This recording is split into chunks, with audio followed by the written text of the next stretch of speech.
അത് നമുക്ക് എങ്ങനെ പരിഹരിക്കാമെന്നുള്ളത് അടുത്തൊരു സിനിമ കിട്ടിയാൽ നമുക്ക് കുറേ കാര്യങ്ങൾ പഠിക്കാൻ പറ്റും. എന്നെ സംബന്ധിച്ച് ലൈഫിൽ ഈ സംഭവിക്കുന്നതെല്ലാം പഠിക്കാനുള്ള ഒരു മാർഗ്ഗം. അത് എളുപ്പത്തിൽ കിട്ടത്തില്ലല്ലോ. എഞ്ചിനീയറിംഗ് പഠിക്കാൻ കാശ് കൊടുക്കണം, MBBS പഠിക്കാൻ കാശ് കൊടുക്കണം. അത് ഈ പറയുന്നത് ഇതൊക്കെ പഠിക്കാൻ കാശിന് പകരം ഇത്തരത്തിലുള്ള സമയങ്ങളും കാര്യങ്ങളും വേണ്ടി വരും. മറ്റുള്ളവരുടെ കാശാണെന്നുണ്ടെങ്കിലും ഞാനും പഠിക്കുകയാണ്.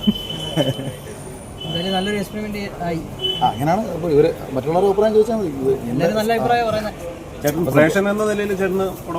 ഞാനിത് ഞാൻ എഡിറ്റർ വേഷം കണ്ടിരുന്നു.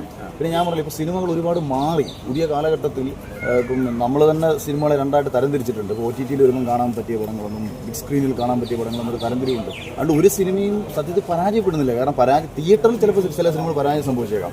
അത് സിനിമകൾ OTT വരുമ്പോഴോ TV വരുമ്പോഴോ ഒരുപാട് ആൾക്കാർ കാണുന്നുണ്ട്.